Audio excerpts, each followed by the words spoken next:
Hello friends, good evening. Welcome to easy notes for your online study channel. आप सबके अपने YouTube channel पे आप सभी का बहुत बहुत स्वागत है। फ्रेंड्स, आज हम लोग यहाँ पर जो कल हम लोग क्वेश्चन पेपर सॉल्व कर रहे थे, जो कि लेटेस्ट क्वेश्चन पेपर था 11 अक्टूबर का। देख सकते हैं 11 अक्टूबर, वो भी 2022 का जो क्वेश्चन पेपर है उसको हम लोग सॉल्व कर रहे हैं। तो जल्दी से सब लोग लाइव आ जाइए, बिकॉज ये बहुत ही इंपॉर्टेंट होने वाला है आगे आने वाले एग्जाम के लिए भी, क्योंकि इसी से ही मिलते जुलते क्वेश्चन, यही पैटर्न आपको दोबारा फिर से देखने को मिलेगा। Ankush, Priyanka, Shikha, Vidhi, fun with short, Jyoti, Anjali, Amit, Ansari, Lalita, Kiran, Salima, start करते हैं आज की क्लास को। आई होप आप लोगों ने कल का जो डीआई मैंने आप लोगों को समझाया था अच्छे से समझ में आऊगा। डेटा इंटरप्रिटेशन के क्वेश्चन को जरा आप लोग बताइए। आरवी, डेटा इंटरप्रिटेशन के क्वेश्चन आप लोगों को समझ में आए कि नहीं आए? Good evening best book club. कल जो डेटा इंटरप्रिटेशन के क्वेश्चन थे किसको समझ में नहीं आए, एक बारी जरा अपने अपने हैंड्स अप करिए। तो प्रियंका, निधि, सबको समझ में आ गए थे? कल जो मैंने आपको डीआई का क्वेश्चन सॉल्व कराया था इजी था, सबने आई थिंक समझ ही लिया होगा, कोई ज्यादा डिफिकल्टी नहीं थी। तो आज क्योंकि डीआई हम लोग कल कंप्लीट कर चुके हैं, कल का वीडियो आप लोग देख लीजिएगा, ठीक है? जहां पे ना समझ में आए वो भी बता दीजिएगा। किसी को नहीं समझ में आया हो तो तुरंत बता दो भाई, अभी तो स्क्रीन पे है भी। आ गया था? शिवा टेक ऑफिशियल, चीज समझ में आ रही है? डीआई नो इशू, यस, कोई भी प्रॉब्लम नहीं है डीआई में। डीआई में तुम लोग मास्टर हो गए हो। सबसे इंपॉर्टेंट मैंने यही चीज आप लोगों से बार बार कही है कि हम लोगों को प्रॉपर डायरेक्शन नहीं मिलता है कि हमें कैसे चीजों को सॉल्व करना है। अगर हमें वो तरीका मिल जाए तो मुझे नहीं लगता कि कोई क्वेश्चन ज्यादा डिफिकल्ट लगने वाला है। ये थ्योरेटिकल क्वेश्चन भी हमने सॉल्व कर लिए थे। मॉडर्न यूनिवर्सिटी, ये जो हायर एजुकेशन से जो आपके क्वेश्चन आते हैं, हर यूनिट से कैसे क्वेश्चन आते हैं, ये भी चीज आप लोगों को मैंने कल बताई थी कि किस तरीके की यूनिट से कैसे क्वेश्चन आपके सामने दिए जा सकते हैं। इन्वायरमेंट, जनरल अवेयरनेस, ध्यान दीजिएगा, करंट अफेयर से मिलता जुलता जो जनरल अवेयरनेस है वहां से क्वेश्चन आते हैं आपके। जैसे कि यहाँ पर एनर्जी सोर्सेज से दिया गया है मैचिंग, कभी कभी विंड एनर्जी या थर्मल एनर्जी के बारे में दिया होता है, या हाइड्रो इलेक्ट्रिक या फिर फोटोवोल्टिक एनर्जी के बारे में दिया जाता है, या फिर आपसे पूछा जाता है कि बताइए कौन सी ऐसी एनर्जी है जो 24 आवर्स आपको मिलती है। ठीक है, 24 आवर्स आपको मिलती है। तो आपको इस तरीके के जो क्वेश्चन है उसको अच्छे से समझना है, उसको पढ़ना है। बहुत जरूरी होता है पीवाईक्यू, क्योंकि यहाँ पर आपको पता लगता है आने वाले एग्जाम का पैटर्न क्या है। ठीक है, ये पॉलिटिकल साइंस जो जिनका शिफ्ट 1 था उनका पेपर था, तो यहाँ पे कुछ क्वेश्चन मैं कल करा चुकी हूँ, तो इनको मैं स्किप कर रही हूँ और आगे के क्वेश्चन पे आ रही हूँ। यहाँ हाईएस्ट वैल्यू मैंने आप लोगों को बताई थी कि किस तरीके से इसकी वैल्यू निकालनी है, इसका भी क्वेश्चन को मैंने सॉल्व करवाया था। पायरेसी और हैकिंग के बारे में भी बताया था। भाई इसको पढ़ लेना, सब लोग नोट्स बना रहे हो तो नोट्स बना लो, ठीक है?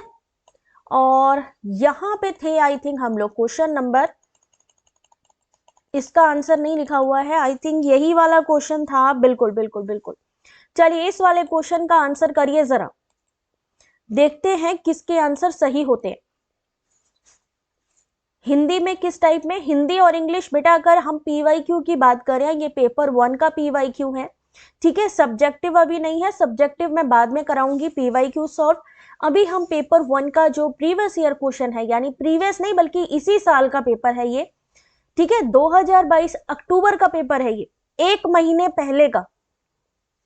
अभी चल रहा है नवंबर और मैं आपको पेपर सॉल्व करा रही हूं अक्टूबर का, अक्टूबर 2022।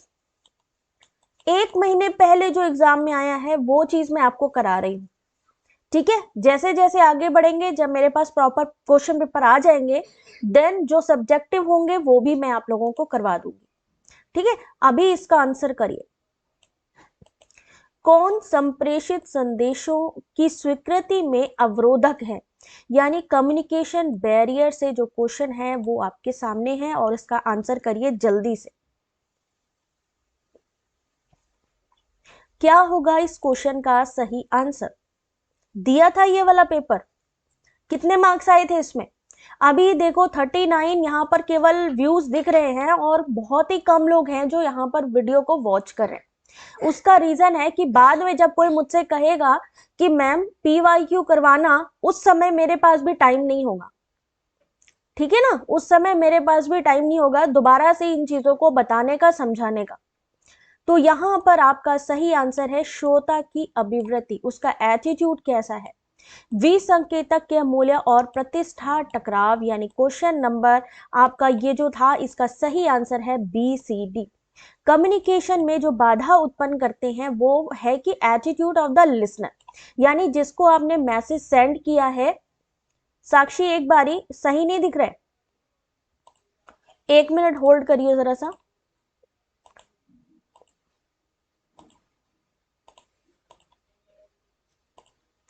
अभी 1 मिनट रुकिए जरा सा, 1 मिनट होल्ड करिए।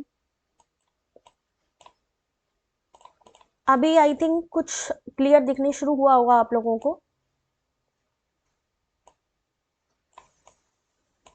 दिख रहा है? क्योंकि क्वेश्चन पेपर एग्जैक्टली जो आए हैं ना एग्जाम में, मैं वही शो कर रही हूं आपको, जो एग्जैक्टली क्वेश्चन पेपर आए हैं आपके। Which of the following are barriers to acceptance of a communicated messages. अभी दिख रहा है कि नहीं दिख रहा है?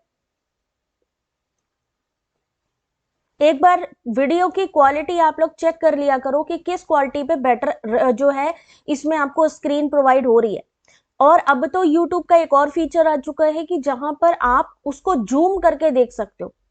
YouTube का नया फीचर भी आ चुका है जहां पर भी आप चाहो वीडियो को जूम करके देख सकते हो। ठीक है, वीडियो की क्वालिटी इनहेंस करके देखो, हाई क्वालिटी पे देखोगे प्रॉपर दिखेगा आपको। ठीक है, एटीट्यूड ऑफ द लिसनर, यानी लिसनर जो श्रोता है जिसको हमने संदेश भेजा है, उसका एटीट्यूड कैसा है। वैल्यूज ऑफ द डिकोडर, जो डिकोडर है उसको कितनी वैल्यूज मिल रही है। और स्टेटस क्लैश, ये 3 चीजें हैं कम्युनिकेशन में बाधा उत्पन्न करती हैं, यानी जिसकी वजह से हमें फीडबैक भी नहीं मिलता है। और जब फीडबैक नहीं मिलेगा, जब हमारे मैसेज को समझा ही नहीं जाएगा, इट मीन्स कि हमारा जो कम्युनिकेशन है वो अधूरा है। अभी इस क्वेश्चन को देखिए जरा सा। In terms of communication, most online platform of teaching and learnings are। Answer करिए इस क्वेश्चन को।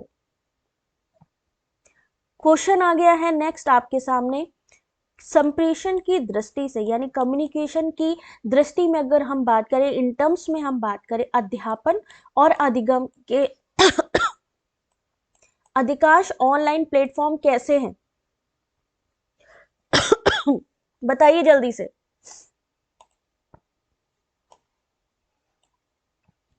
क्या होगा इसका सही आंसर?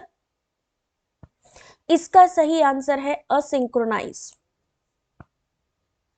क्या आंसर होगा? असिंक्रोनाइज, ए नहीं होगा। ज्यादातर की बात हो रही है, हर जगह पे जरूरी नहीं है कि उस समय आपको सामने कम्युनिकेशन करने वाला कोई मिल जाए। हो सकता है वहां पे उस समय टीचर अवेलेबल नहीं है, तो आप सिंक्रोनाइज कैसे कर सकते हो? अगर आप मूक प्लेटफॉर्म पे जाते हो, स्वयं पर भी जाते हो, ठीक है, तो जरूरी नहीं है आपको उस समय आपको सामने फेस टू फेस आपको कोई मिल जाए, क्योंकि उसकी कोई टाइमिंग नहीं होती है। ऑनलाइन प्लेटफॉर्म का क्या मतलब होता है कि जब हमें सुटेबल हो उस टाइम पर हम देखें, और जरूरी नहीं है जिस टाइम पर हम देखें उस टाइम पर सामने वाला अवेलेबल हो। तो क्या हो जाएगा इस क्वेश्चन का सही आंसर? इस क्वेश्चन का सही आंसर हो जाएगा असहकालिक, यानी कि असिंक्रोनाइज। अभी ठीक है? असिंक्रोनाइज यानी जरूरी नहीं है सामने वाला, मान लीजिए अब यूट्यूब पे क्लास चल रही है, बट जिस टाइम पर हो सकता है आप आओ, उस समय पे हो सकता है हम अवेलेबल ना हो, फिर आप क्या करोगे? रिकॉर्डेड क्लास देख के चले जाओगे, तो अल्टीमेटली क्या होगा? असिंक्रोनाइज होगा। ठीक है, व्हाट्सएप ग्रुप अभी मैंने बनाया नहीं है, बट मैं सोच रही हूं जल्दी ही बना लूं। ठीक है, यहां असहकालिक होगा इसका सही आंसर, बट मैं जल्दी ही बनाती हूं। ठीक है, चलो इस क्वेश्चन का आंसर करो, जियोथर्मल वाला ये क्वेश्चन है। चलिए इस क्वेश्चन का आंसर करिए, जियोथर्मल से रिलेटेड ये क्वेश्चन आपके सामने। और क्या होगा इस क्वेश्चन का सही आंसर, ये भी बताइए। चलिए जल्दी से बताइए इस क्वेश्चन का सही आंसर।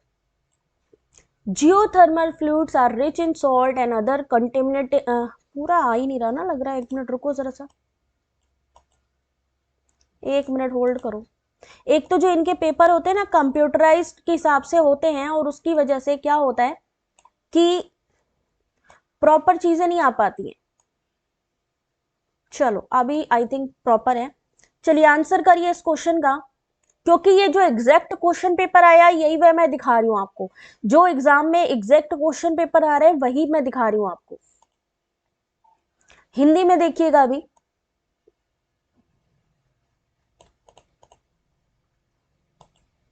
भूतापीय तरल लवणों और हाइड्रोजन सल्फाइड व नाइट्रोजन के ऑक्साइड जैसे अन्य प्रदूषकों से समृद्ध होते हैं।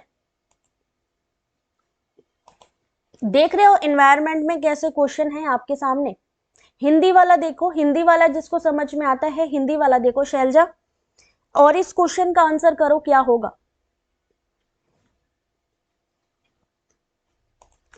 यहां पर आप 1 महीने पहले, 1 मंथ पहले जो एग्जाम होके हटा है आपका, अभी जो अक्टूबर में 11 अक्टूबर का ये क्वेश्चन पेपर है जिसे आप लोग देख रहे हो, 11 अक्टूबर का ये क्वेश्चन पेपर, क्या होगा इस क्वेश्चन का आंसर। मान लीजिए आपके पास आ जाता और आप क्या आंसर करते इसका। इसका जो सही आंसर है वो है ऑप्शन नंबर 2, यानी भूतापीय तरल लवणों, हाइड्रोजन सल्फाइड, नाइट्रोजन के ऑक्साइड जैसे अन्य प्रदूषकों से समृद्ध होते हैं। क्या भूतापीय, जियोथर्मल। वे नदियों और तालाबों में ना बहाकर भूमि में पुनः अंतर निवेशित कर दिए जाते हैं। ये भी यहाँ पर सही है, बट इसकी करेक्ट एक्सप्लेनेशन नहीं है। जो आपके एक चीज समझिए, भूतापीय यहाँ पे जियोथर्मल, ये जो चीजें हैं ना आपकी, ये आपकी जनरल अवेयरनेस की है, यानी डेली बेसिस पे अगर आप देख रहे हो, सीवरेज के बारे में बात होती है, नाला जो है आपको पता है, केमिकल कहाँ पे डिस्ट्रीब्यूट किए जाते हैं, यहाँ कहाँ पे बहाए जाते हैं, भूमि के अंदर। जो बड़ी बड़ी केमिकल फैक्ट्रीज हैं आपको भी पता है, ये जो जिनके बारे में लिखा गया है, किनके बारे में लिखा गया है, नाइट्रोजन, हाइड्रोजन, ये सब कहाँ पे होती हैं, मान लीजिए टेंड्रीज होती हैं। ठीक है, टेंड्रीज होती हैं, टेंड्रीज में ये सारी की सारी चीजें केमिकल्स होते हैं। अब आपको ये पता है कि टेंड्री का पानी ये लोग नदियों में, क्योंकि रिस्ट्रिक्शन लगा हुआ है, तो अगर ये लोग पानी वहां नहीं डाल पाते हैं, केमिकल वहां नहीं डाल पाते हैं, तो ये क्या करते हैं, जमीन के अंदर जो है खोदते हैं, पूरा सोर्स बनाते हैं और वहां पे ये केमिकल डाल देते हैं। यानी अगर आपको थोड़ा भी नॉलेज है, अगर आप थोड़ा भी न्यूज़पेपर पढ़ते हो, करंट अफेयर, जनरल अवेयरनेस को पढ़ते हो, तो आपको समझ में आ जाएगा, अच्छा नाइट्रोजन के ऑक्साइड, हाइड्रोजन सल्फाइड, ये केमिकल्स हैं, यानी किसी हो सकता है उसको तुरंत ही आपको दूसरी तरफ ले जाना है। कहाँ ले जाना है, किसी बड़ी फैक्ट्री से उसको आप जोड़ दीजिए कि वहां बड़ी फैक्ट्री है, मान लीजिए, अब वो अगर जो है, अगर वो किसी पानी में नहीं बहा सकती है, नदियों में, अब जैसे उत्तर प्रदेश में देखो टेंडरी पे रोक लगा दिया योगी जी ने, तो कंपनियों ने, ऐसा तो है नहीं, काम करना बंद कर दिया। कंपनियों ने क्या किया, काम करना बंद नहीं किया, वो छुपा रुस्तम क्या करती हैं, रात के टाइम पे ये जितने केमिकल हैं, जितने वेस्टेज होते हैं, ये क्या करती है, भूमि के अंदर डाल देती है। तो यहाँ पर बेटा आपको ये नहीं है कि ये क्वेश्चन कहाँ से आते हैं। ये क्वेश्चन अगर आपको जनरली पता है, न्यूज़पेपर में आए दिन रहता है कि देखिए नदियों में गंदा पानी डाला जा रहा है, या भूमि के अंदर, अगर आप देखो पहले के टाइम पे क्या होता था कि पहले के टाइम पे अगर आप हैंडपंप से पानी निकालते थे वो शुद्ध होता था, बट आज के टाइम पे क्या आता है, लेड आता है, केमिकल आता है, तो कहाँ से आ जाता है भैया, धरती के अंदर से तो ये सब चीजें थोड़ी ना निकलती है, केमिकल धरती के अंदर से नहीं केमिकल निकलते। वो केमिकल आपके तब निकलते हैं जब सोर्स होती है बड़ी कंपनियां, बड़ी कंपनियां अपना वेस्टेज, अपना केमिकल, ये सारी चीजें धरती के अंदर या भूमि में डालती हैं, और वो आपके पास पहुंच जाते हैं थ्रू किसके, पानी के थ्रू। ठीक है, तो ये सारी चीजें कॉन्सेप्ट बेस्ड है, यानी आपकी जनरल अवेयरनेस से भी जुड़ी हुई हैं। ओहो, आ गया मैथमेटिकल। आंसर करने की कोशिश करिए इस क्वेश्चन का। किस किस की मैथ स्ट्रांग है थोड़ी सी। A clock is set at right at 5 a.m. The clock loses 16 minutes in 24 hours. What will be the true time when the clock indicate 10 p.m. on 4th day? किस किस की math strong है जरा बताना। कल कौन कौन बोल रहा था कि पेपर इजी है? अभी उनका कुछ कहना है इसके बारे में? अभी कुछ कहना है इसके बारे में? कैसा पेपर दिख रहा है आप लोगों को? यहां पर लिखा है एक घड़ी को प्रातः 5 बजे सही सेट किया गया। ठीक है, सही सेट किया गया। उसके बाद 24 घंटों में घड़ी को 16 मिनट की हानि हो रही है। हर 24 घंटे में उसको 16 मिनट की हानि हो रही है। जब घड़ी में चौथे दिन रात्रि 10 बजे का समय दिखा रही है, रात्रि 10 बजे का समय दिखा रही है, तो सही समय क्या होगा? इन्होंने क्या कहा कि 24 घंटे में अगर उसको लॉस हो रहा है कितना, 16 मिनट का लॉस हो रहा है। 24 घंटे में उसको, घंटे कितने, 24 में कितने मिनट का लॉस हो रहा है, 16 मिनट का लॉस हो रहा है। तो अगर हम 1 घंटे की बात करें तो हमारा लॉस कैसे पता चलेगा? हमारा लॉस पता चलेगा 16/24 इंटू 1/60। 60 क्यों? क्योंकि मिनट होते हैं 1 घंटे में 60। अब इसको अगर आप डिवाइड करोगे तो क्या निकल के आएगा? 1/90 आवर्स। ठीक है, यहां तक है। मान लीजिए हमने मान लिया कि हमें, क्योंकि टाइम एग्जैक्ट पता नहीं है, इन्होंने यही पूछा है कि बताइए कि टाइम क्या होगा। टाइम इन्होंने कुछ बताया नहीं, मान लीजिए हमने उसको मान लिया x। तब क्या होगा? यहां इन्होंने बोला 5 बजे सेट किया टाइम, घड़ी चौथे दिन यानी 4 दिन का एवरेज लेना है। यानी आपने क्या करना है, पहले दिन का 24 घंटा, दूसरे दिन का 24 घंटा, फिर से 24 घंटा लेना है आपको। फिर इन्होंने कहा 10 बजे का समय दिखाती है चौथे दिन, तो उसको आपने 17 घंटे कर देना है। टोटल मिला के कितना है? 89। उसके बाद यहां पर अब आप इसको निकाल लीजिए, यानी x minus x upon 90 equal to कितने घंटों की बात हो रही है? 89। अब 89 को लिख दीजिए यहां पर सामने। अगर आप इसको, इक्वेशन को आप सॉल्व करते हो तो आपका जो आंसर आएगा वो होगा 90। कितना होगा? 90। यानी अगर हम बात करें 10 बजे का समय दिखा रही है तो 10 का मतलब है टाइम होना चाहिए 89 आवर्स। लेकिन क्योंकि 1 घंटे समय ज्यादा है, यानी 90 का मतलब हो गया 11 बजे का समय, तो यानी रात्रि 11 बजे का समय है। ऐसे क्वेश्चन के लिए, ऐसे क्वेश्चंस के लिए हार्ड था पेपर। और सबसे बड़ी बात क्या रहती है कि आप लोगों को यही चीजें समझानी है कि जरूरी नहीं है कि दूसरे का पेपर शुरू में कैसा आ रहा है उसको मत देखिए, ये देखिए कि यार ऐसा तो नहीं है कि बाद में जाकर के बंदा फंस जाए। हार्ड था पेपर और हार्डनेस आप लोग धीरे धीरे अभी इसके आगे देखोगे। ठीक है, यानी अगर हम 89 आवर्स की बात करते तो 10 बजे का टाइम था, अगर हमने 1 घंटा बढ़ा देंगे तो उसमें कितना हो जाएगा? 90। अगर हमारा आंसर निकला है तो 90 का मतलब है कि 11 बजे का टाइम। इसको सॉल्व करके देखना, ये पीडीएफ मैं आप लोगों को दूंगी तो थोड़ा और अच्छे से आपको समझ में आएगा। फिर एक क्वेश्चन है कि in present time researcher prefer to write research paper over writing a monograph. Monograph and books are not included in the database of research. क्या होता है मोनोग्राफ? मोनोग्राफ के बारे में कितने लोग जानते हैं? मोनोग्राफ देखिए ओरिजिनल पेपर है ये, इसलिए आपको ऐसी ही विजिबिलिटी दिखाई देगी। अगर डुप्लीकेट चाहिए तो वो बता दो, जल्दी से बताइए। अगर आपको डुप्लीकेट चाहिए तो डुप्लीकेट भी मिल जाएगा, जिसमें कुछ ही क्वेश्चन लेकिन मिलेंगे आपको। In a present time researcher prefer to write research papers over writing a monograph. Monograph and books are not included in the database of research. क्या होता है मोनोग्राफ? अब इसके बारे में भी आप लोग थोड़ा सा इस बार पढ़ लें, क्योंकि हो सकता है ये क्वेश्चन आपके पास दोबारा फिर से पूछा जाए। मोनोग्राफ एक स्पेशलिस्ट वर्क है जिसमें क्या करते हैं, किसी एक पर्टिकुलर सिंगल सब्जेक्ट पे आप कोई चीज लिखते हैं या किसी पर्टिकुलर सब्जेक्ट पे आप कुछ लिखते हैं। तो वर्तमान समय में शोधकर्ता मोनोग्राफ लिखने की अपेक्षा शोध पत्र लिखना पसंद करते हैं। ये बात सही है कि नहीं? बिल्कुल सही बात है। शोध के डेटाबेस में मोनोग्राफ और पुस्तकें सम्मिलित नहीं होती हैं, ये बात भी सही है। यानी इस क्वेश्चन का सही आंसर है ऑप्शन नंबर 1। मोनोग्राफ के बारे में सही करिए आंसर को और उसको पढ़िए। कोई बात नहीं अनुपम, नहीं पता? जिसको नहीं पता उनके लिए तो अपॉर्चुनिटी है, क्योंकि जो क्वेश्चन मार्क होते हैं ना उसमें अगर बंदा सर्च कर लेगा ना उनको समझ में आएगा। अगर आपने सिर्फ क्वेश्चन पेपर को पढ़ा, आपने कहा यार मैम ने करा दिया, अब मुझे रखना कुछ नहीं करना है, अब मैं इस पीडीएफ को उठाऊंगी, डाउनलोड करूंगी, डाउनलोड करने के बाद इसको मैं रख दूंगी, जब एग्जाम आएगा तब मैं पढ़ूंगी, फिर मत कहना कि यार एग्जाम टाइम पे मुझे समझ में नहीं आया, मोनोग्राफ से क्वेश्चन आया था, इस बार पूछा गया है और 99% चांसेस है कि अभी आने वाले एग्जाम में भी ये पूछा जाएगा। तो अगर अभी पढ़ लोगे मोनोग्राफ क्या होता है, देन आपको आगे भी समझ में आएगा, और अगर नहीं पढ़ोगे तो फिर भाई कोई मतलब नहीं है।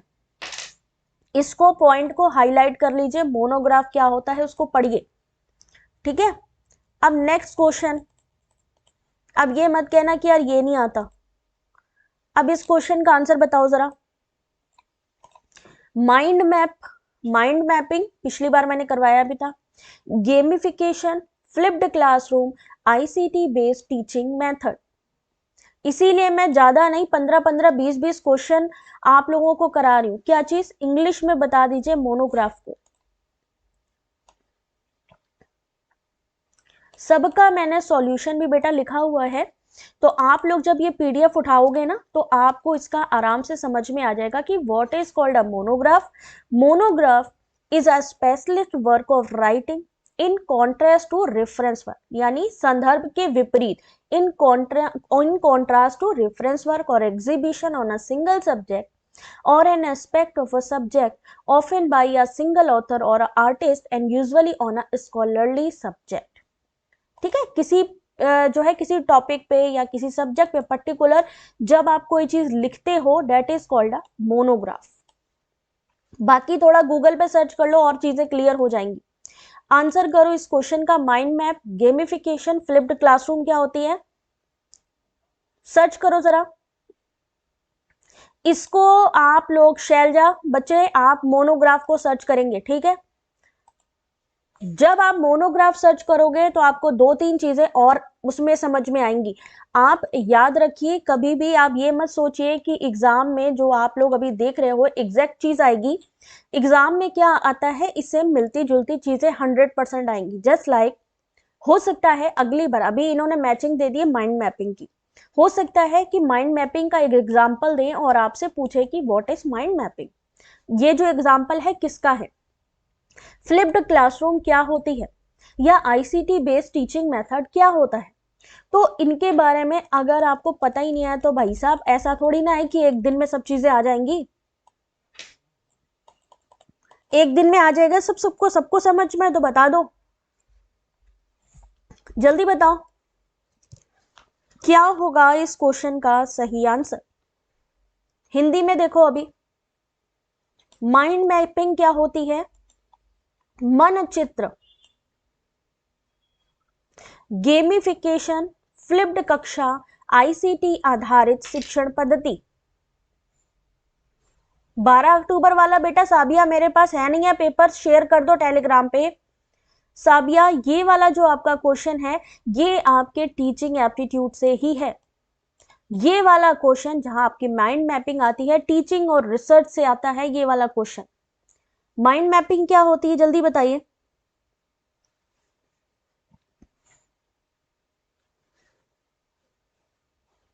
मनचित्र, स्व शिक्षा उपकरणों का प्रयोग, जहां पे आप खुद से चीजों को चूज करते हो और उसको करते हो परफॉर्म। गेमिफिकेशन, प्रश्नोत्तरी क्विज के उपयोग के द्वारा जब आप कोई चीज सीखते हो, जैसे आप टेलीग्राम पे क्विज करते हो, ठीक है। फ्लिप्ड क्लासरूम इज जहां शिक्षक की व्याख्या के पूर्व विद्यार्थी को पाठ के अन्वेषण की अनुमति मिल जाए। और आईसीटी आधारित शिक्षण पद्धति यानी प्रतीयमान वास्तविकता। ऑप्शन नंबर 3 होगा इस क्वेश्चन का सही आंसर, ठीक है।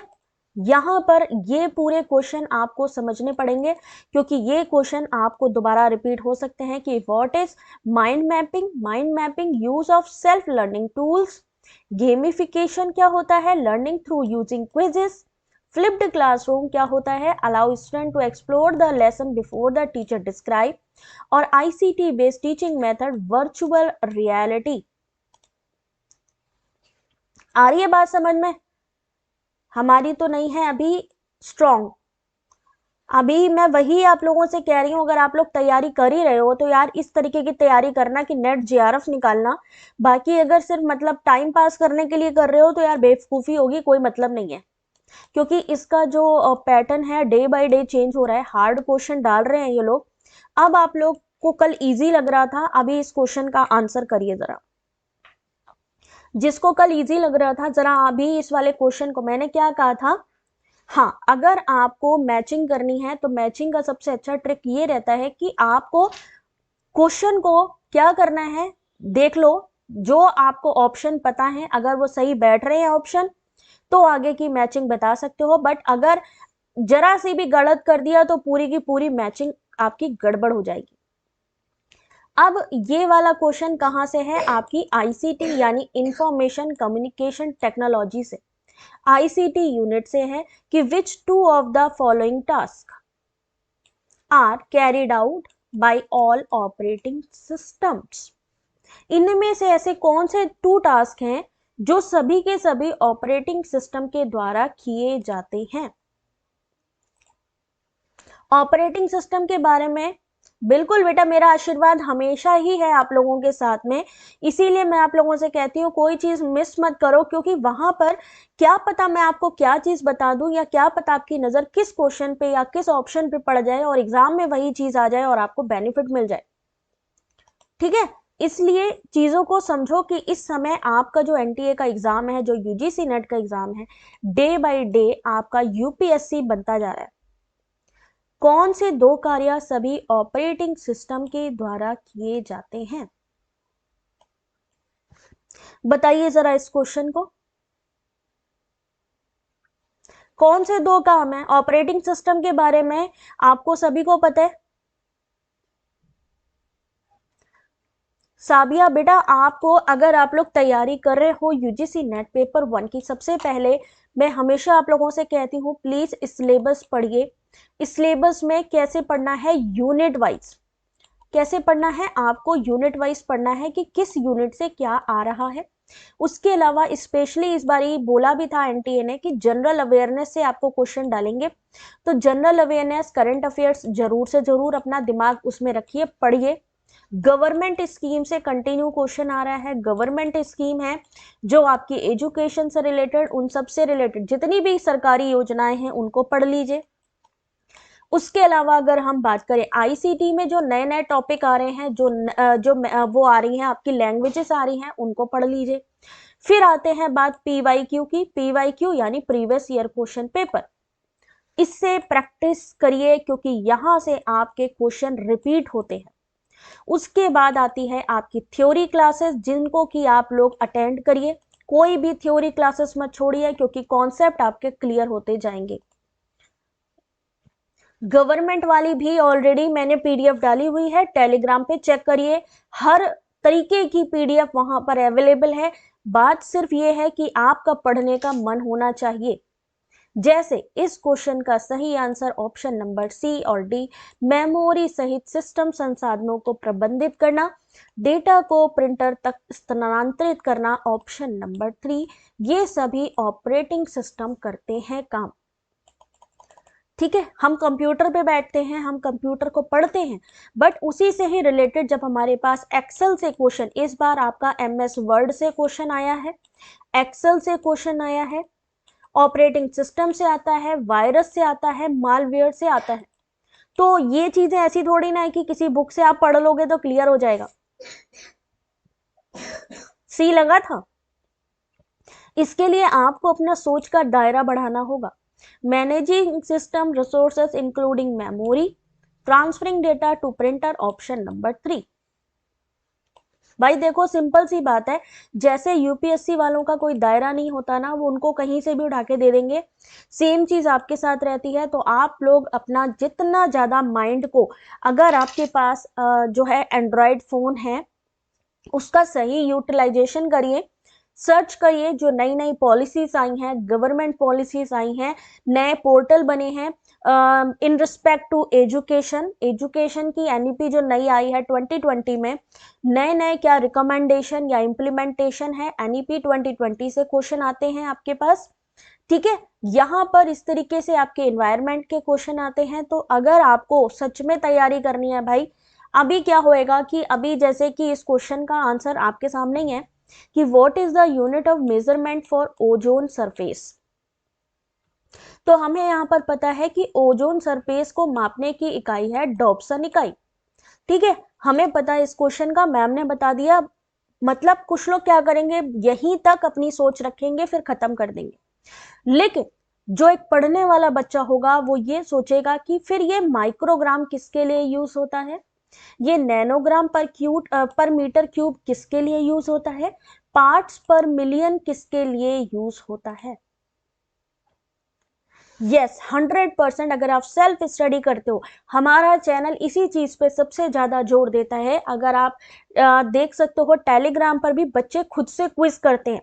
मैं नहीं क्विज डालती हूँ, मैं सरप्राइज क्विज डाल दिया, टेस्ट ले लिया, वो अलग बात है। बट मेरा कॉन्सेप्ट ही है कि आप लोग खुद से पढ़ाई करिए, सेल्फ स्टडी करिए। चाहे हमारे चैनल की बात करिए, चाहे टेलीग्राम ग्रुप की बात करिए, सुबह से रात तक बच्चे लगे रहते हैं ग्रुप में क्विज डालने के लिए। तो नई नई चीजें सीखोगे, नए नए क्वेश्चन लाओगे, तभी तो आगे बढ़ोगे। वरना पुराने तरीके से तो आजकल क्या बताएं, गाड़ियां भी नहीं चलती है ना। चलो अभी इस क्वेश्चन का आंसर करो, आंसर करिए नेक्स्ट क्वेश्चन का आपके सामने। क्या है क्वेश्चन आपका, इवैल्यूएशन सिस्टम के बारे में है। Put the following in correct sequence in the light of process of evaluation system. अब यहाँ पे आप लोगों को भाई लाइक भी कर दो अगर समझ में आ रही है चीज। मैं आपको हमेशा कहती हूँ, आप लोग प्लीज किसी रट्टाफिकेशन पे मत जाइए, किसी एक बुक पे डिपेंडेंट मत होइए। अगर आप एक बुक पे डिपेंड हो जाएंगे या किसी एक पर्टिकुलर बंदे पे डिपेंडेंट हो जाएंगे तो आप वहां पे गच्चा खा जाएंगे। क्योंकि इस समय एनटीए यूजीसी नेट को यूपीएससी बना रहे, यानी आपको अगर नेट जेआरएफ चाहिए तो आपको उतना कैलिबर होना पड़ेगा तो ही आपको मिलेगा। 6% का क्राइटेरिया है और 6% को क्रॉस करने के लिए आपको इन सब क्वेश्चन को पार करना पड़ेगा। मूल्यांकन व्यवस्थाओं की प्रक्रिया के आलोक में सही क्रम रखिए, तो सही क्रम कौन सा है। ठीक है, अब इस क्वेश्चन, और ये सारे के सारे पीडीएफ वेबसाइट पर अवेलेबल है हमारी। आपको सिर्फ हमारे चैनल का नाम डालना है, easy notes for you online study. चाहे आपको टेलीग्राम ग्रुप ज्वाइन करना हो या फिर हमारी वेबसाइट online.in पे .in इंडिया वाला .in डाल के आप हमें सर्च कर सकते हो, टेलीग्राम पे सर्च कर सकते हो। क्लास पीडीएफ डेली टेलीग्राम पर सेंड करते हैं। यस, ठीक है। तो अब आपका काम है ना यार, पढ़ना किसका काम है। तो पहले क्या आएगा, सबसे पहले किसी चीज के उद्देश्य बनाए जाते हैं और निष्कर्षों को स्थापित किया जा सकता है कि क्या हमारा उद्देश्य है, व्हाट इज अवर ऑब्जेक्टिव, और उसका जो कंक्लूजन निकलेगा वो क्या होगा। तो सबसे पहले मूल्यांकन करने के लिए सबसे पहले हमें ये चीजें सेट करनी है। फिर आता है मापन उपकरणों का विकास और उपयोग, यानी हम किस टूल का यूज करेंगे। फिर आता है दत्त की व्याख्या, यानी जो डेटा आप रख रहे हो उसका एक्सप्लेनेशन। फिर आता है निर्णयों का प्रतिपादन और उचित कार्रवाई करना, that is option number C. ये 1 महीने पहले के आपका क्वेश्चन पेपर है, 11 अक्टूबर 2022 का, जो मेरे ख्याल से माय फ्रेंड कहीं पर भी आपको नहीं मिलने वाला विद सॉल्यूशन। इतना सारा बेटा साबिया एक साथ नहीं याद होता है। उसको याद करने के लिए आपको डे बाय डे, किसी चीज को सीखने के लिए डे बाय डे मेहनत करनी पड़ती है। ये तो मुझे भी पता है कि आप लोगों को एक बार में नहीं समझ में आएगा। अब जिसने रिसर्च एप्टीट्यूड या टीचिंग एप्टीट्यूड या एवेल्युएशन ही नहीं पढ़ा, वो आंसर क्या करेगा। पॉसिबल ही नहीं है। मैं तो सिर्फ वो बता रही हूं आपको कि देखो भाई कैसे क्वेश्चन आए हैं। अब देखो इस क्वेश्चन का आंसर देके, किस शिक्षार्थी केंद्रित विधियों में विद्यार्थियों के समक्ष चुनौतियां प्रस्तुत की जाती हैं। In which of the learner-centered method students are first presented with challenges? Question के साथ उसके आंसर भी लिखे हैं। सेल्फ लर्निंग अगर कर रहा है तो आपको पता है कि उसके सामने आपने कब चैलेंज किया, नहीं किया। एक्टिव लर्निंग हो रही है यानी टीचर और जो स्टूडेंट है दोनों एक तरीके से इंटरेक्टिव बढ़िया तरीके से काम कर रहे हैं, तो वहां पर भी चैलेंजेस नहीं आएंगे। कोऑपरेटिव लर्निंग हो रही है यानी आप अपने फ्रेंड के साथ पढ़ रहे हो तो वहां पर भी कम चांसेस है। लेकिन जहां पर पहले ही चैलेंजेस आ जाए, that is inductive teaching and learning. What is inductive activities, जिसे हम क्या कहेंगे, आपकी आगमनात्मक। Inductive teaching and learning activity prompt student to generate knowledge through inquiry, reasoning, observation, experience rather than receive it through direct instruction। यानी direct instruction की जगह पे जहां से वो लोग खुद सीखते हैं, through inquiry, through reasoning, through observation. ठीक है, कुछ क्वेश्चन पेपर बेटा मैंने कराए हुए हैं, उसको आप लोग चैनल के वीडियो सेक्शन पे देख लीजिए, लाइव क्लास में देख लीजिए। कुछ क्वेश्चन पेपर मैं करा चुकी हूँ, आई थिंक 8 अक्टूबर वाला मैंने कराया है। किसमें टॉप डाउन, अगर मैं 1 मिनट आप लोगों से इसी से ही पूछ लूं, आपसे एक क्वेश्चन और एग्जाम में पूछा जाता है और वो क्वेश्चन होता है कि टॉप डाउन अप्रोच किसमें होती है और बॉटम आपकी जो है वो किसमें होती है। बॉटम अप अप्रोच किसमें होती है, टॉप डाउन किसमें होती है। अगर आपको पता होगा, यहां से क्वेश्चन आता है आपका, ध्यान से देखिएगा जरा। Inductive reasoning is a bottom up approach, यानी नीचे से ऊपर की ओर, while deductive reasoning is top to down. जो आपकी इंडक्टिव होती है, क्या होती है ये, नीचे से ऊपर यानी बॉटम टू अप होती है। अगर डिडक्टिव की बात करें तो क्या होगा, आपकी किस में जाएगी, बॉटम से नीचे जाएगी, यानी टॉप से डाउन पे जाएगी, तो बॉटम से नीचे जा रही है। ठीक है, ये bottom up approach, down to up, ये चीजें आपको एक्सप्लेनेशन हिंदी में रखें जिससे कि पढ़ने में इजी हो। यस बेटा वो बात सही है, बट एक्चुअली क्या है, ये जो पीडीएफ है ना, ये जो मैं एक्चुअली में जो ओरिजिनल क्वेश्चन पेपर है ना, इसको अभी जो सॉल्व करा रही हूँ, इसमें मेरे पास जब मैं हिंदी में टाइप करती हूँ तो इसमें हिंदी में टाइप होता नहीं, तो मेरे पास ऑप्शन ये रहता है कि एटलीस्ट आपको कुछ इंफॉर्मेशन तो दे ही दे, है ना, क्योंकि इसमें आप पीडीएफ में कुछ ज्यादा चेंजेस नहीं कर सकते। देन मैं एटलीस्ट सोचती हूँ कि थोड़ा बहुत कुछ भी अगर आप लोगों को इसमें हेल्प हो जाए। बाकी टेंशन मत लो, ये इंडक्टिव और डिडक्टिव ये सब चीजें तो मुझे आगे भी पढ़ानी है। ठीक है, तो उसके लिए बिल्कुल टेंशन मत लो, बट पढ़ोगे तो थोड़ा बहुत तो समझ में आएगा ही। चलो आंसर करो। Western concept focus on wholeness and unity of communication. Non western communication concept have the strong central idea of individualism. 6 marks से जेआरएफ नहीं हुआ।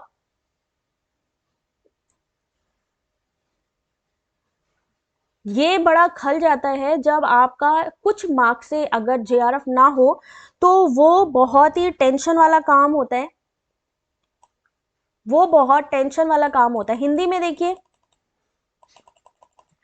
आंसर करिए जरा इस क्वेश्चन का। पाश्चात्य अभिधारणाएं संप्रेषण की पूर्णता और एकता पर ध्यान केंद्रित करती हैं, ये भी गलत है। गैर पाश्चात्य संप्रेषण अभिधारणाओं में व्यक्तिवाद का प्रबल केंद्रीय प्रभाव होता है, ये भी गलत है, यानी सही आंसर है ऑप्शन नंबर 2। ठीक है, तो बिल्कुल भी टेंशन मत लो किसी चीज के लिए कि आपको कैसे समझ में आएगा। अभी आपके लिए ये जरूरी है जानना कि हमें कैसे तैयारी करनी है, क्या क्वेश्चन हमारे सामने आने वाले एग्जाम में। Statement: According to Nyaya philosophy, an argument does not proceed on the issue that are well established. According to Nyaya philosophy, an argument can proceed only on those issues that are completely and absolutely unknown. Common sense वाला question है, अगर आप ध्यान से पढ़ेंगे तो answer कर लेंगे। कॉमन सेंस वाला क्वेश्चन है, 4 मार्क्स से, भाई साहब मैं वही तो कह रही हूं। और अभी भी कुछ लोग सीरियस नहीं होंगे, अभी भी एंड टाइम पे सबको याद आएगा कि यार PYQ यार मैम ने कुछ कराया तो था। यस, ये 11 अक्टूबर का पेपर है और ये PDF भी आप लोगों को दूंगी जो मैंने आंसर किए हुए हैं। डेटा इंटरप्रिटेशन के बाकी सारे क्वेश्चन के आंसर, ये क्वेश्चन पेपर नहीं है, क्वेश्चन विद आंसर है ये। आप ध्यान से देखो, अभी मैं इसका लॉजिक बता रही। इंडियन लॉजिक की जहां पे हम बात करते हैं, इंडियन लॉजिक में सबसे पहला स्टेटमेंट हमारे पास क्या आ रहा है, ध्यान से देखना जरा। न्याय दर्शन के अनुसार सुप्रमाणित विषयों पर तर्क आगे नहीं बढ़ता। 3 मार्क्स से रुक गया होम साइंस में, सोच लो भाई। साबिया नेट रह गया, अब की जेआरएफ क्वालिफाई करना, मगर उससे के लिए क्वेश्चन को समझो बेटा, क्वेश्चन क्या क्या रहा है। इन्होंने कहा न्याय दर्शन के अनुसार, यानी इंडियन लॉजिक में हमारा सबसे इंपॉर्टेंट चीज ये रहता है, इन्होंने कहा जिस चीज को प्रमाणित है, यानी जो सुप्रमाणित है, जो ऑलरेडी वेरीफाइड है, जो चीज वेरीफाइड है उसमें तर्क आगे नहीं बढ़ता। सही है कि नहीं सही है? हिंदी इंग्लिश दोनों में देखिए क्या होगा इस क्वेश्चन का सही आंसर। जो चीज प्रमाणित है, वेरीफाइड है, 0.50 पॉइंट से, ओफो, यही चीज होती है बेटा। कोई बात नहीं, कोई बात नहीं, आप पुरानी चीजों से सीखो कि क्यों हम रह गए, किस वजह से हम रह गए। अब आपको समझ में आ रहा है, इतनी इंपॉर्टेंट, और 1 महीने पहले का क्वेश्चन पेपर आप सॉल्व करो, इतना इंपॉर्टेंट क्वेश्चन पेपर आप सॉल्व करे हो जो आपके यूजीसी नेट की साइट पर भी नहीं है। और कितने लोग सीरियस हैं, केवल 55 या 53। साबिया अब देखो यहां पर मान लीजिए इन्होंने कहा सुप्रमाणित, यानी जो चीज वेरीफाइड है उसमें आप तर्क आगे नहीं बढ़ा सकते। अगर आपको पता है कि जो सूरज है, सूरज जो है कहां से उगता है, आपको पता है पूर्व दिशा से उगता है। कहां से उगता है? पूर्व दिशा से उगता है।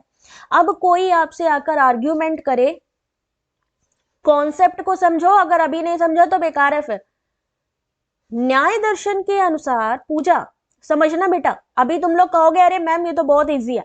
इन्होंने कहा कि यहां पर प्रमाणित, यानी अगर कोई चीज वेरीफाइड है तो उसमें तर्क आगे नहीं बढ़ता। मान लीजिए प्रमाणित यानी जो यूनिवर्सल ट्रुथ है वो ये है कि सूरज जो है वो पूर्व दिशा से उगता है। ठीक है, हमें ये पता है, ये वेरीफाइड है, यूनिवर्सल ट्रुथ है। तो क्या अब आप इस पे कोई आर्ग्यूमेंट करोगे? क्या इस पे आप कोई आर्ग्यूमेंट करोगे? करोगे कि नहीं करोगे?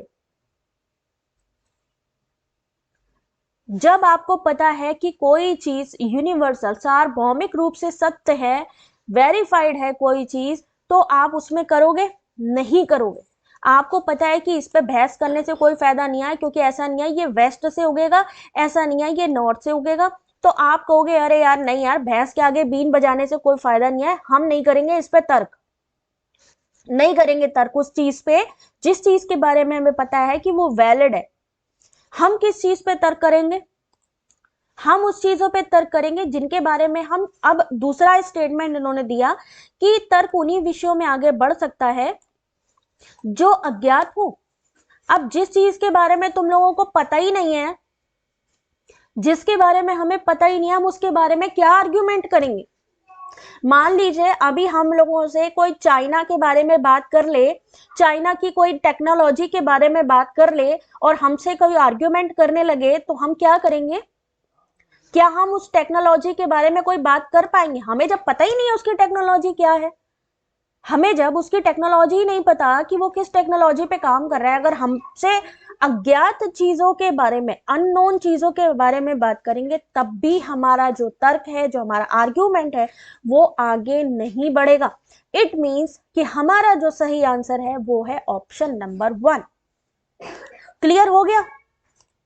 सॉरी, ऑप्शन नंबर 3 होगा सही। सॉरी, ऑप्शन नंबर 3 सही है, यानी पहला सही है और दूसरा गलत। ये वाला क्वेश्चन समझ में आ गया? थम्स अप करो जल्दी से अगर समझ में आ गया। ठीक है, आगे बढ़े। फिर एक क्वेश्चन है आपका, यहां से आता है एलिमेंट ऑफ ह्यूमन कम्युनिकेशन और रिप्रेजेंटेशनल डिस्क्रिप्शन। चलिए आगे बताइए जरा इस क्वेश्चन को। जल्दी से इस क्वेश्चन को जरा देखिएगा। एलिमेंट ऑफ ह्यूमन कम्युनिकेशन, और उसमें क्या क्या चीजें हैं? People, ideas, noise, language. और रिप्रेजेंटेशनल डिस्क्रिप्शन है जिसमें आपका अलग अलग चीजें दी गई हैं, जरा पढ़ के बताइए इसका आंसर। कल वाले क्वेश्चन आपने समझा कि डेटा इंटरप्रिटेशन नहीं आए समझ में। साबिया, एक चीज समझो कि जो चीज हमें पता है कि सच है, जिसको हम चेंज नहीं कर सकते, जैसे कि हमें पता है कि जो है तारे रात को आते हैं, तारे रात को दिखाई देते हैं, ठीक है। अगर हमसे कोई कहेगा कि दोपहर में दिखाई देते, क्या मानोगे? उस चीज पे तर्क नहीं करोगे। जो चीज वेरीफाइड है उस चीज पे आप तर्क नहीं करोगे। दूसरी चीज उन्होंने कहा कि जिस चीज के बारे में आप जानते नहीं हो उसमें हम तर्क कर सकते हैं, तो जिसमें आप जानते नहीं हैं उसके बारे में आप तर्क कर ही नहीं सकते। तो दोनों ही चीजों में आपका वो चीज लॉजिक है, उसको लॉजिक दिमाग को इस्तेमाल करो। किसमें आर्ग्यूमेंट करोगे? या तो तुम्हें उस चीज के बारे में पता हो, अगर आपको उस चीज के बारे में पता हो, आप उस जगह पे आर्ग्यूमेंट कर सकते हो। दूसरी बात, जो चीज ऑलरेडी वेरीफाइड है या जो चीज यूनिवर्सल ट्रूथ है उस पे आप बिल्कुल भी तर्क करोगे तो बेवकूफ कहलाओगे। ठीक है, आगे समझ में। अब इस क्वेश्चन का आंसर करिए। मानव संप्रेषण के तत्व और प्रतिरूपात्मक वर्णन, क्या होगा इस क्वेश्चन का सही आंसर? जल्दी बताइए भाई। ऑप्शन नंबर 4 होगा इस क्वेश्चन का सही आंसर। यानी लोग किसके लिए होते हैं? सूचना के संसाधक। विचार किसके लिए होता है? रचनात्मकता की अभिव्यक्ति। क्रिएटिविटी कहां से आती है? दिमाग से, विचार से आती है। शोर यानी नॉइस किससे होता है? भौतिक परिवेश का रूपांतरण होता है। भाषा अर्थ विज्ञानवाद। बहुत प्रैक्टिकल हो चुका है NTA. That's why I am saying कि अगर आप ये सोच रहे हो कि पुराने तरीके से आप काम करोगे, ये क्वेश्चन आपको कहीं भी नहीं दिखेंगे। ये बेटा क्वेश्चन आपको कहीं भी नहीं दिखेंगे। आपको अपनी प्रैक्टिकल नॉलेज से, अपने दिमाग से इसको सॉल्व करना है। पीपल किसके लिए होते हैं? इंफॉर्मेशन प्रोसीजर की तरीके काम करते हैं। आइडियाज यानी क्रिएटिविटी किस में आती है? आपके आइडियाज में आती है। अब दिमाग लगाइए अपना। नॉइस के लिए क्या होगा? नॉइस कहाँ से आती है? नॉइस ऐसा तो नहीं है कि हमारी खुद की पैदा करी हुई है, ये क्या होती है? फिजिकल एनवायरनमेंट में आती है, ठीक है। नॉइस जिसको हम लोग शोर कहते हैं। Language, semantic. सेमेंटिक किस में आता है? सेमेंटिक शाब्दिक। सेमेंटिक बैरियर भी पूछा जाता है। अभी टाइम है पेपर में, डर गए क्या? अभी क्या क्वेश्चन पेपर देख के किस किस को? अच्छा एक बात बताओ, अपने अपने हैंड ऊपर करो, जरा हैंड्स अप करो अगर आपको लगता है कि अगर ऐसे क्वेश्चन पेपर आएगा तो हम सॉल्व कर लेंगे, बिना मैम से पढ़े हम सॉल्व कर लेंगे आराम से। मतलब हलवा क्वेश्चन है, हमें इसमें कुछ भी नहीं करना। जैसा कि आपको मैंने बताया, पॉलिसी प्लान, इससे रिलेटेड क्वेश्चन आता है। देखिए यहां पे, देखिए यहां पे 9 5 ईयर प्लान्स यहां आपके सामने। कहा था आपसे, पूजा अनुपम दोनों लोग कर लोगे आराम से कि नहीं कर लोगे? ये बताओ, कर लोगे आराम से? क्या मैं कह रही हूं कि गवर्नमेंट पॉलिसीज आती हैं, प्लानिंग्स आती हैं आपकी, नहीं कर पाओगे? कहती हूं ना मैं क्यों कहती हूं? क्योंकि मुझे पता है कि यार ऐसे क्वेश्चन आएंगे। मैं आपको जो पढ़ा रही हूं वो आपको नए पैटर्न के अकॉर्डिंग ही पढ़ा रही हूं। डेट्स वाई कि मेरा जो पढ़ाने का हो सकता है सम टाइम आपको बोरिंग लगे, सम टाइम आपको चीजें ये लगे कि यार क्लमसी हो गई हैं, बट याद रखिए कि जो चीजें आपको क्लमसी करती हैं, जो चीज बोरिंग करती हैं, डेट्स मीन वो एनटीए की फेवरेट है, एनटीए की फेवरेट है। इसीलिए मैं कहती हूं जो आप लोगों से कहा करूं प्लीज उसको सुना करो। 9th 5 ईयर प्लान का क्या बोला उन्होंने? इंपॉर्टेंट एक्सपेक्ट बताना है pertaining to higher education in India. अब अगर आपने 9 5 ईयर प्लान पढ़ा ही नहीं है तो क्या करोगे? उच्च शिक्षा से संबंधित 9वीं पंचवर्षीय योजना का ईयर भी कभी कभी मैचिंग में आता है। अब नोट डाउन कर लो इसको।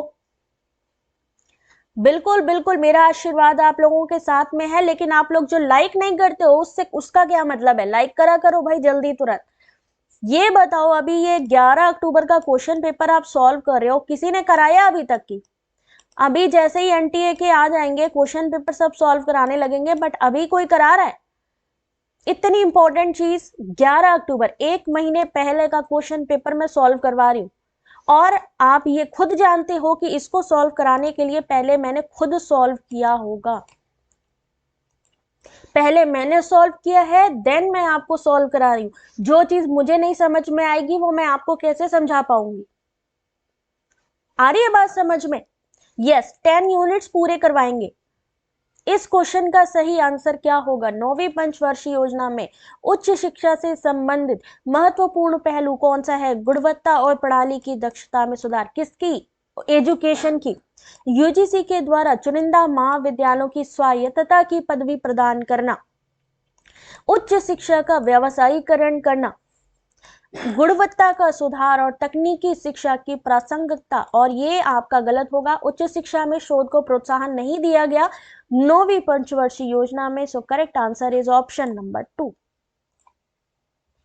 नमस्ते लालमन, आप सभी को ये पीडीएफ मिलेगी, लेकिन प्लीज आप सबसे मेरी रिक्वेस्ट है, क्योंकि मेरे अकेले मेहनत करने से बेटा कुछ नहीं होगा, आप लोगों को भी मेरे साथ मेहनत करनी पड़ेगी। जो क्वेश्चन आपको दिखे आप लोग प्लीज उसको सर्च भी करिए। The functional component of a digital computer are, computer यानी आईसीटी। आईसीटी का ये क्वेश्चन और आंसर करिए जल्दी से।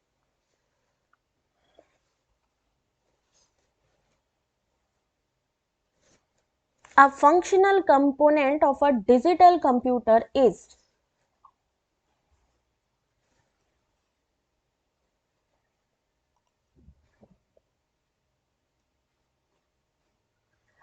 क्या होगा इस क्वेश्चन का सही आंसर? डिजिटल कंप्यूटर के कार्यात्मक घटक कौन से हैं? डिजिटल कंप्यूटर में क्या चीज वर्क करती है? आपकी इनपुट डिवाइस वर्क करती है, जैसे कि माउस, जैसे कि आपका हो गया कीबोर्ड, ठीक है। प्रिंटर क्या है? आपकी बाहरी डिवाइस हो गई, जो कि डिजिटल कंप्यूटर से अलग से जोड़ी जाती है। सेंट्रल प्रोसेसिंग यूनिट वर्क करती है, मेमोरी वर्क करती है, और क्या वर्क करता है? आउटपुट डिवाइस, जैसे कि मॉनिटर, जैसे कि मॉनिटर। अब ये वाला क्वेश्चन आपका मैचिंग में भी आता है, जहां पे इनपुट डिवाइस पूछी जाती है, जहां पे आपकी आउटपुट डिवाइस पूछी जाती है। अगर आपको पता होगा तो ही तो आंसर करोगे, ऑप्शन नंबर 3। अभी ये वाला क्वेश्चन समझ में आया कि नहीं आया? ये वाला बेटा क्वेश्चन सबको समझ में आया कि नहीं आया?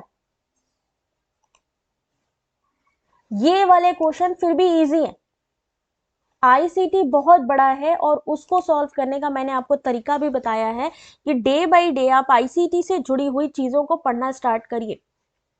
अब तो आपका जो एमएस ऑफिस है वहां से क्वेश्चन डाले जा रही है, एक्सेल के क्वेश्चन कंटिन्यू आए हैं। एक्सेल का क्या पूछा जा रहा है मालूम है? एक्सेल का फॉर्मूला पूछा जा रहा है, फॉर्मूला। अब आप कहोगे मैम यार ये कैसे होएगा? भाई पढ़ते जाओ, सारी चीजें सिखाऊंगी मैं। बट अगर स्किप करोगे, ये सोचोगे कि फिर मैं रिपीट करूंगी, फिर मैं रिपीट तो नहीं करने वाली। अब एक क्वेश्चन और आया आपका, किससे रिलेटेड? इन्वायरमेंट से।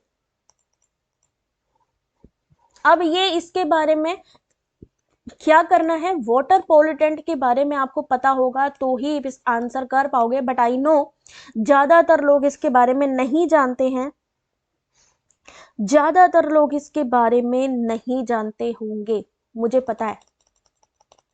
क्लोरीन और वगैरह वगैरह जानते हैं क्या?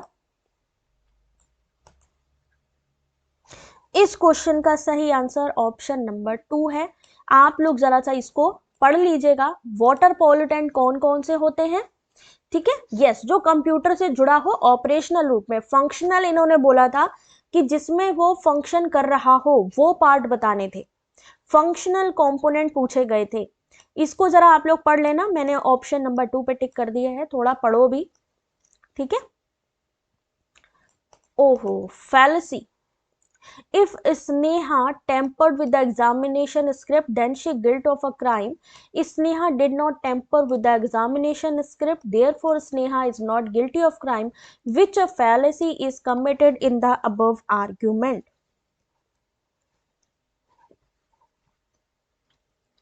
क्या होगा? फैलेसी से क्वेश्चन आपका आता है। अगर आप एग्जाम देने जा रहे हैं तो आपको फैलेसी के क्वेश्चन पढ़ने हैं। फैलेसी के बारे में अब ये नहीं करना है कि जो मैं आंसर बता दूंगी आप उस आंसर को पढ़ो और चले जाओ। यदि स्नेहा ने परीक्षा लिपि से छेड़छाड़ करी है और वह अपराध करने की दोषी है, स्नेहा ने परीक्षा लिपि से छेड़छाड़ नहीं की है, अतः स्नेहा अपराध करने की दोषी नहीं है। यानी कि वो क्या कर रही है, वो जो उसने काम किया है उसको नकार रही है। ठीक है, यानी उसने छेड़छाड़ करी है लेकिन वो क्या कर रही है, उस चीज को नकार रही है। तो किस तरीके की फैलेसी है? पूर्ववर्ती को क्या करेंगे, इसको नकारने की अपील। अब आपने क्या करना है, सिर्फ इसको नहीं पढ़ना है। अगर आपको नेट जेआरएफ चाहिए प्लीज उस चीज को ध्यान से सुनिए। आपको इसके बारे में भी पता करना होगा, इसके बारे में भी पता करना होगा, इसके बारे में भी और इसके बारे में भी नोट्स बनाना शुरू करिए। आती है? कोई बात नहीं बेटा, ठीक है। आपको फैलेसी के बारे में अगर आप जानना चाहते हो कि एग्जाम में क्या आता है, fallacy of forming the antecedent, fallacy of composition, fallacy of denying, यानी कि मतलब उसने करी है लेकिन उसने उस चीज को डिनाई कर दिया। जब उस चीज को वो एक्सेप्ट करती है तो हो जाता अफर्मिंग। अगर वो उस चीज को एक्सेप्ट कर देती कि यस आई एम गिल्टी तो हो जाता फैलेसी ऑफ अफर्मिंग। लेकिन जहां पर डिनाई कर दिया तो denying the antecedent, fallacy of affirming the consequent. इन सब को आपको नोट्स बनाना होगा। चीटिंग करके मना करना, डिनाइंग द इंसिडेंट। ठीक है, चलो जल्दी जल्दी अगला क्वेश्चन देखो भाई। वैल्यूज और मीनिंग, वैल्यूज और मीनिंग। चलो भाई 1 घंटा हो गया मेरे ख्याल से, इससे ज्यादा अगर मैं कराऊंगी आप लोगों को बाउंस मारेगा। तो आपको मैं कुछ क्वेश्चन दिमाग के ऊपर जाएंगे ही जाएंगे अभी। ठीक है, एक क्वेश्चन, चलो जरा एक एक रुको जरा, ये वाला तो मैं करवा दूंगी, कोई बात नहीं है।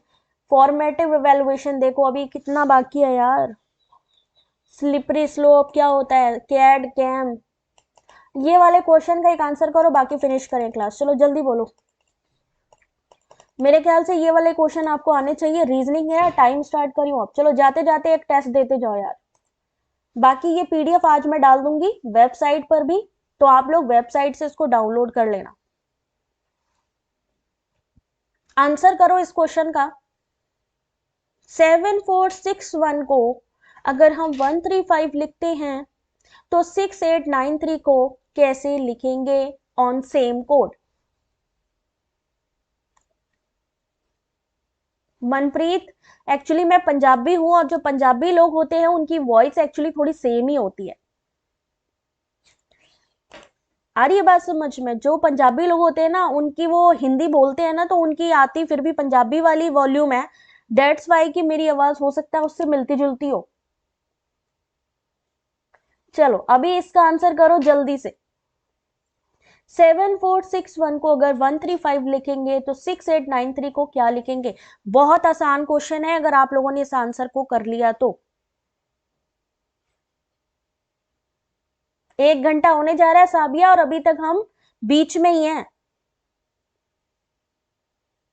निया, वन्ना, पूजा, जल्दी आंसर करो इसका। अनुपम, शैलजा, क्या होगा इसका आंसर? अब सारे के सारे तुक्केबाज है, मैं बता रही हूं। पंजाबी हो ना मनप्रीत? तभी मैं कह रही हूँ ना पंजाबियों की आवाज सेम ही होती है लगभग। चलो कोई बात नहीं, यहां देखो ध्यान से। बेवकूफ सारे के सारे, कैसे सॉल्व करना है इसको? अब बड़ी डिजिट देख ली तो दिमाग घूम गया, कुछ नहीं करना था। 74 प्लस 61 कर दो, 135। सारे के सारे देखो जरा, 68 प्लस 93 कर दो जरा, कितना हो जाएगा? अब तो बता दो। नहीं आता तुक्का मारना सीख लो पूजा, जो क्वेश्चन नहीं आए उनको तुक्का मारना सीख लो। बताओ अभी क्या होगा? थैंक यू निधि। बेटा आप सब मेहनत करते हो ना साथ में, तो ही मेरा मन करता है उसको करने का आगे। जब आप लोग ही नहीं एफर्ट करोगे ना तो फिर मेरा भी मन एंड टाइम पे रुक जाएगा कि छोड़ो यार, वही पुराना ही कर लो यार जैसे बाकी कर रहे हैं। बट जब तुम लोग इंटरेस्ट लेते हो ना तो फिर मेरे को ही बहुत आराम से समझ में आता है। बहुत इजी था, वरना अभी समझ में आया। 161 इसका करेक्ट आंसर है। और हम लोग क्या करते हैं, यही चीज मैं आप लोगों से कहती हूँ कि कभी कभी हर चीज को हम लोग समझ लेते हैं कि वो चीज बहुत टफ होगी, बट जरूरी नहीं है कि वो चीज टफ हो। ठीक है, यहां पर जिसको भी मजा आया, जल्दी से वीडियो को आपने क्या करना है, लाइक शेयर करना है। सब्सक्राइब नहीं किया है तो सब्सक्राइब करना है। कल मिलेंगे आपसे, कितने बजे मिलेंगे भाई, 8:30 बजे के करीब मिलेंगे आप लोगों से फिर से। टेलीग्राम ज्वाइन कर लीजिए, क्योंकि टेलीग्राम पर आपको सारी अपडेट्स मिलती रहती हैं, लाइव क्विज मिलते हैं आपको। उसकी लिंक वीडियो के डिस्क्रिप्शन पे आपको मिल जाएगी। और अब कल मिलते हैं आपसे, तब तक के लिए अपना ध्यान रखें। Take care, good night.